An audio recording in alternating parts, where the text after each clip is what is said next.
fabulous to be with our friends here in the room 2425 and also online. Dan, thank you for being here with me this morning. My honor. Michelle and Elias are both under the weather, and Eliza, of course, has begun her maternity leave, although we have not yet gotten word about the baby being born. But she's off, and Michelle and Elias are off. So Dan, it's you and me, and then a conversation. And the conversation today, you never know how a class is going to go. But here's the genesis of this class, and then we'll thank God for the gift of learning Torah together and get into it.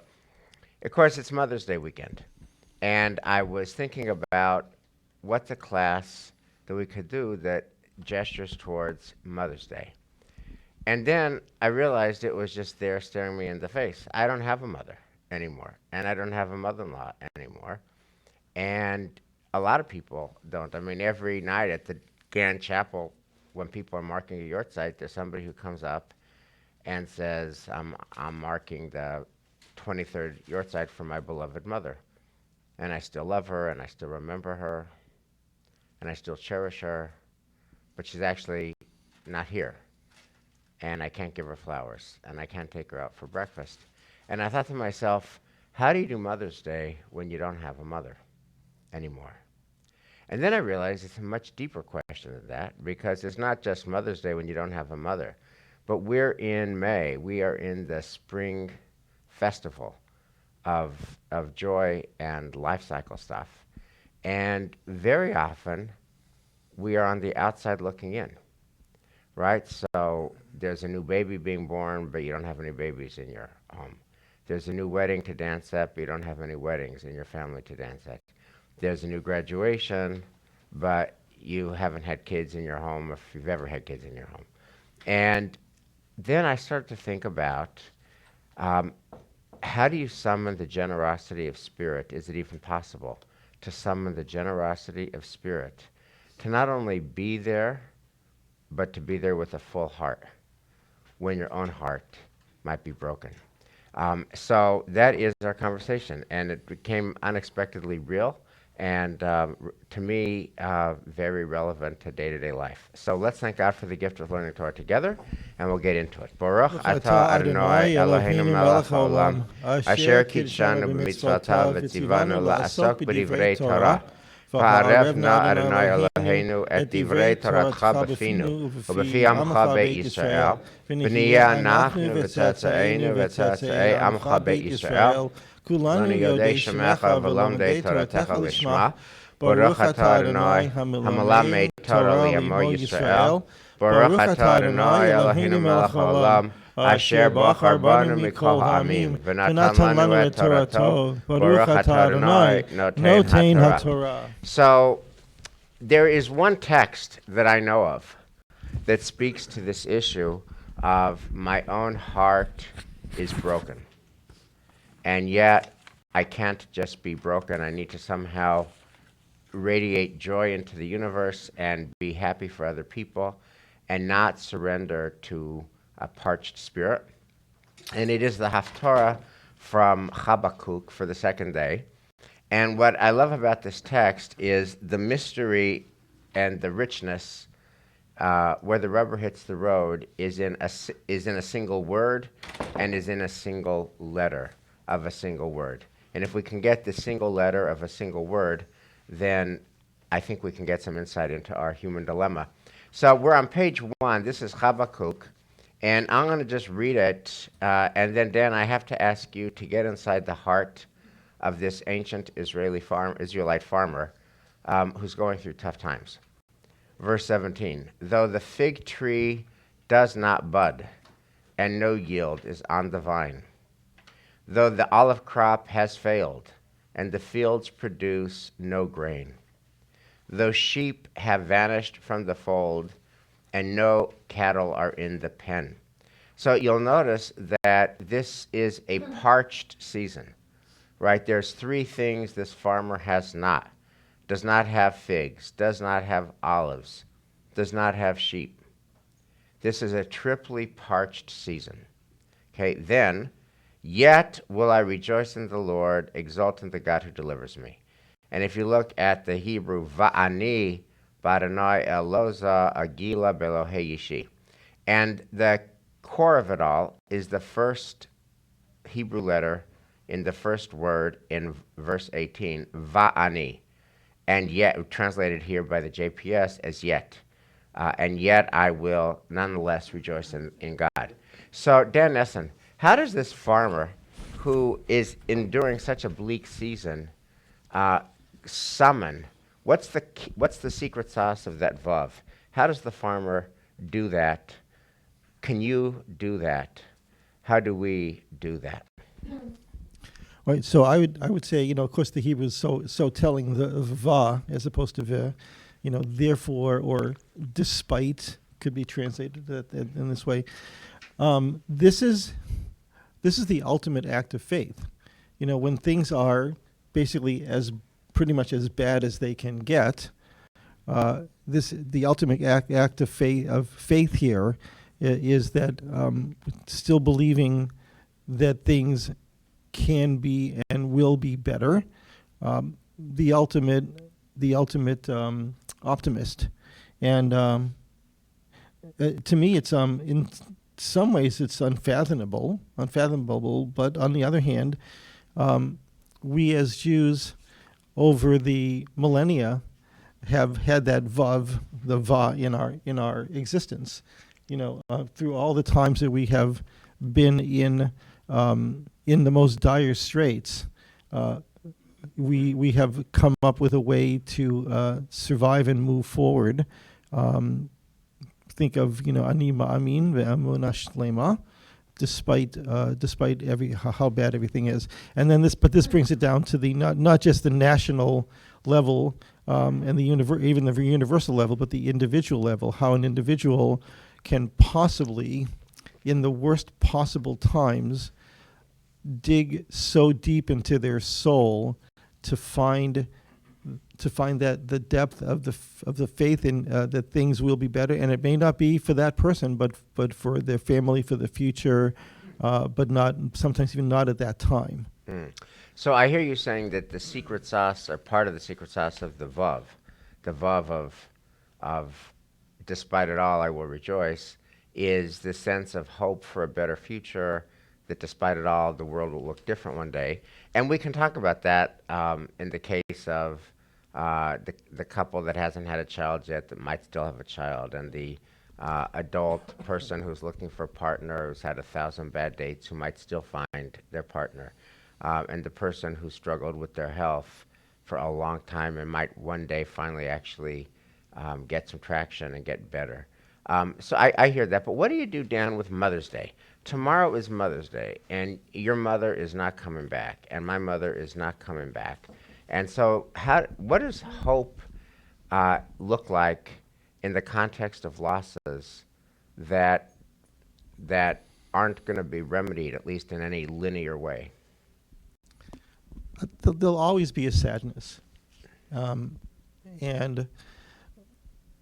I guess the hardest part is, as we'll look in some other texts, is how we can fully rejoice and note that, despite in the times that things are that we have a sadness in within ourselves. But I would say also, on the other hand, this time is a beautiful time of reflection, of potential reflection. We all that in the times that we don't, in the situation that probably many of us are in, not all of us, that our mother is no longer with us, that we reflect on the lives that they led and how they formed us and how they were central to the family, and that reflection can cause and be the initiator of great happiness. So what I hear in that, Dan, is you didn't use this phrase, but I heard an echo of it. David Hartman, may he rest in peace, talked about a heart of many rooms and the capacity within your own heart to hold really conflicting emotions. And what I hear you saying is that responsible adulthood, and by the time, especially you get to be our age, when you're in your 60s, you have lost people you love. That responsible adulthood means being able to hold on to the loss, and that's real, and also have a heart of many rooms, being able to hold on to joy at the same time for other people, for hope for a different future, for other aspects of goodness in your own life. But it means being able to live with mixed emotions. And perhaps this farmer had a heart of many rooms. So I want to bring up this concept that uh, I had talked about in the teaser, which is this Hebrew word firgun, which is, I've often, one of the things that I've been wanting to give a sermon about for the last 26 years, but I have never been able to do it, is Schadenfreude, which is a real thing, right? Which is, you hear that John Doe or Jane Doe, something bad happened, and despite yourself, somehow in your heart, the fact that something bad happened to John Doe or Jane Doe somehow fills you with a warm inner glow. And it's real. It's real. John Doe, Jane Doe's bad thing somehow fills you, despite yourself, with an inner glow. And it's not something that you're proud of. Witness the fact that I've never been able to give a sermon about it in 26 years, although I have wanted to. But it's there. And of course, it's a German word, Schadenfreude. But then I heard about this word that is the opposite of Schadenfreude, which is, if Schadenfreude is being happy with somebody else's sadness, Firgun is to be happy for somebody else's happiness. And so what I wanted to read. If you look on page 4, there's a couple of pieces from the tablet on this, and this writer Irin Carmen, in this article called "Hebrew Special Pride," Firgun is the ungrudging pleasure one takes in another's good fortune, and there is no English word for it. So the Hebrew noun is firgun. I'm reading in the middle of the page. Mefargenet and mefargen are adjectives. It describes a generosity of spirit, an unselfish, empathetic joy that something good has happened or might happen to another person. A typical use in my family will be passing on a trip itinerary and getting the maternal reply, mefargenet lach motek. I've got such firgun for you, sweetheart, drawing pleasure from a vacation she won't take. I have found that English is bereft without an equivalent. So it goes. And there's, by the way, there is on page 6 of the handout, these Tablet Magazine articles on it had three pictures of firgun, right? Which are different degrees of spiritual generosity, right? One is, you see a kid eating an ice cream cone and you're just so happy for that kid's joy, okay? And the second is, somebody won an award, which you didn't win, but you're happy that they won the award. And then the third is you're dancing at somebody else's wedding. And in each case, the person, the Israelite farmer, so to speak, is able to be genuinely happy. So, Mr. Nesson, how do we do that? How do you get to firgun, which is to be genuinely happy for the happiness of somebody else? What's the move? I see. I'm thinking of a scene from Fiddler on the Roof. When they're all, everyone in the town is dancing and having a fabulous time, in the middle of a very dire time, and I'm just your question of how do we do that? Again, I'm not sure that I have an answer for that. I believe that, and your reference to David Hartman, I think, is exactly the right one. That it is possible, and this is not for everyone, by the way. There are many people for whom the firgun doesn't exist. But I think for some of us it does, and the idea that we can find in that one of those extra chambers in our heart, as you mentioned, a place where we can just have total joy, total altruistic joy for someone else's simcha, is inexplicable, but it's part of how God created us. That we can live beyond ourselves, that that we are not narcissists, that we in fact live in community. And I think that's a very significant aspect of it. Living in community, we can experience and be joyful for others, even though we may not be the recipients of that particular moment of joy. Mm. So last week we were talking about the theology of Harold Kushner and his life. And one question that I always wondered about, and I never asked him about, but it's exactly connected to this topic this week, is his son dies, shortly after his bar mitzvah. And when he's having his bar mitzvah, he knows that his son is going to die from progeria. And I always wondered, um, how did he do the bar mitzvahs of other kids with a full heart? And how did he do the weddings of other kids with a full heart?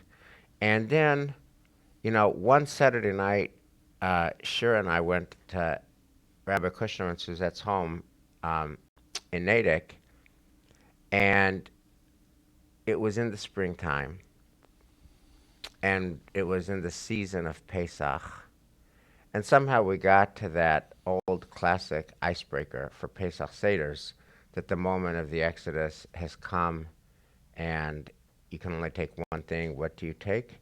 And he said, I'll tell you what we would take. And he goes out and gets the scrapbook that he said is his most prized possession, which is a scrapbook of notes and memorabilia from Aaron Kushner's friends from Schechter, people who were his age. And it included their notes to Aaron Kushner and to the family. And then it included as they grew up and got older. In other words, like by the time we met, Aaron would have been in his 40s.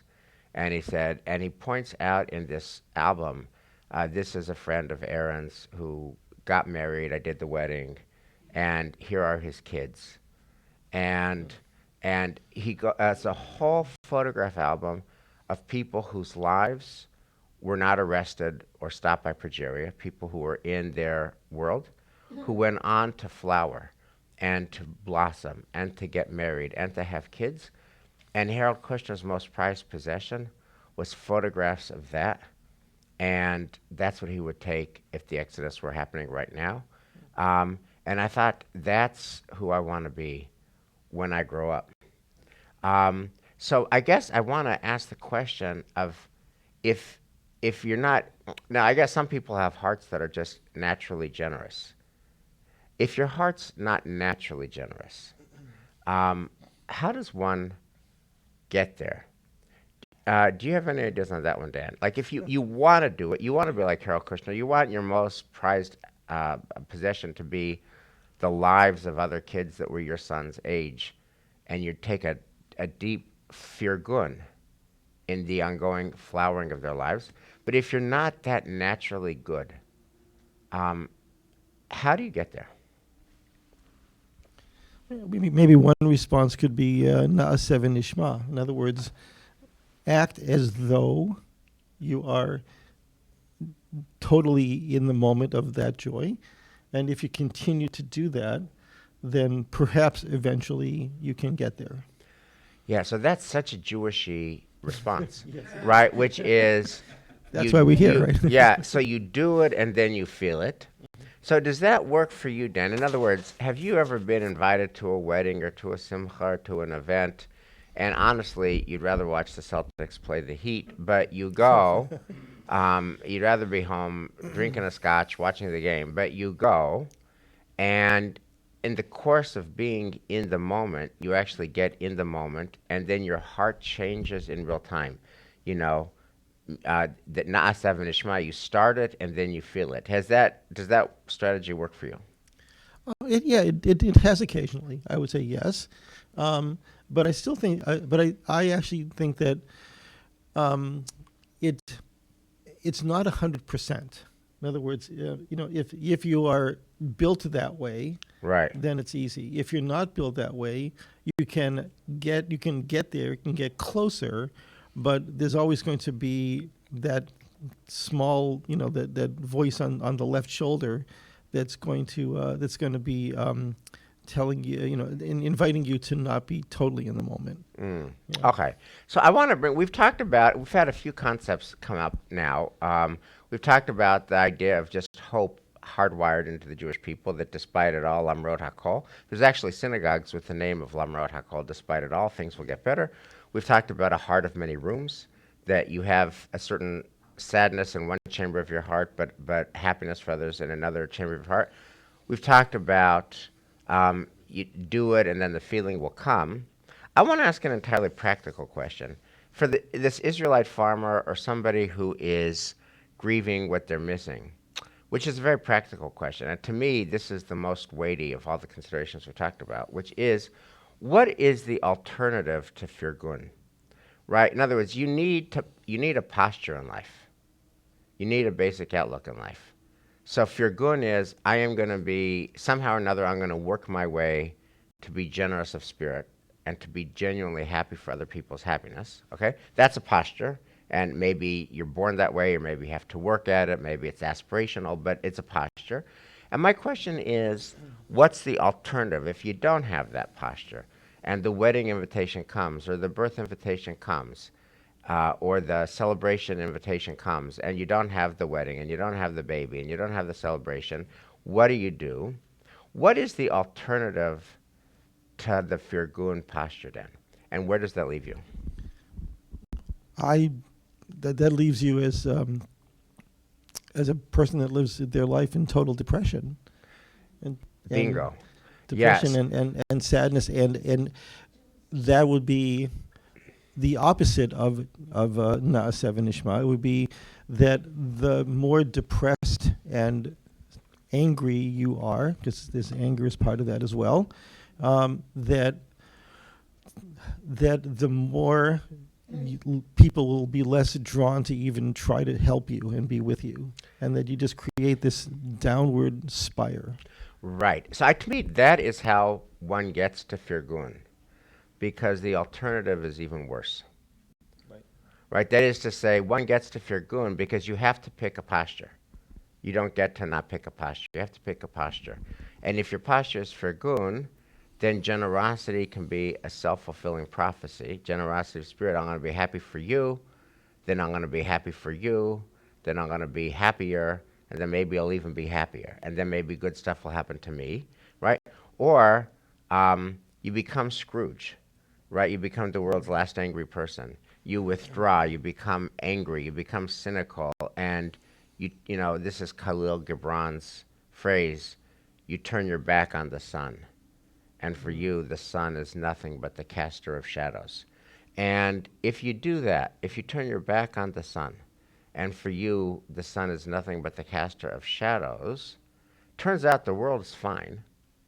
The wedding will happen, the birth will happen, the celebration will happen, the party will happen, and it's just you who's turned your back on the sun. And it's you who's turned your back on life. So I think one of the basic arguments for firgun is it's the best alternative out there, because bitterness is self-fulfilling as well as generosity is self-fulfilling. My father used to say that laugh and the whole world laughs with you. Cry and you cry alone. And that's a posture that we all have to pick. I want to just do one last text and then open it up to the class, which is the rose. I was told last night by somebody that she didn't actually compose it, she popularized it, but that's, she's the one who made the rose popular. Dan, I'm wondering if you could read this song, The Rose, and because the posture of the author of The Rose is she doesn't have love, and she wants love. She doesn't have companionship, and she wants companionship. She doesn't have love, and she wants love. So she is some version of the Israelite farmer. And if you could read that, and then I want to ask what comes up for you when you read this song, and what is his message to you and to us? Okay, sure. Some say love, it is a river that drowns the tender reed. Some say love, it is a razor that leaves your soul to bleed. Some say love, it is a hunger, an endless aching need. I say, love, it is a flower, and you its only seed. It's the heart afraid of breaking that never learns to dance. It's the dream afraid of waking that never takes the chance. It's the one who won't be taken, who cannot seem to give, and the soul afraid of dying that never learns to live. When the night has been too lonely and the road has been too long, and you think that love is only for the lucky and the strong, just remember in the winter, far beneath the bitter snows, lies the seed that with the sun's love in the spring becomes the rose. Mm. Got to be the world's all-time best song. um, uh, I remember listening to that song in 1980. I was with my sister Lee, uh, whose 80th birthday was yesterday, and we were driving along the coast in LA, and she had that song. We're bookends. She's the oldest on the sixth, and we both have the same hiccup virus of once we like a song, we listen to it on replay. And that was back in the day where she made a tape of the Rose over and over and over and over again. We listened to the Rose for an hour. I just have loved that song always. What does that song say to you, Dan? It says that if you think of love, or actually a loving relationship, or just the idea of having a life that's worth living, there are two ways to think about it. There's one way is that it literally cuts both ways. It can either be a razor that's going to cut you up and not let you live, or if you take the more positive view, that that love is actually there, and you have to just keep hoping and keep working to find it. So this is really a song of eternal hope. Mm. And I have one question for you, Dan.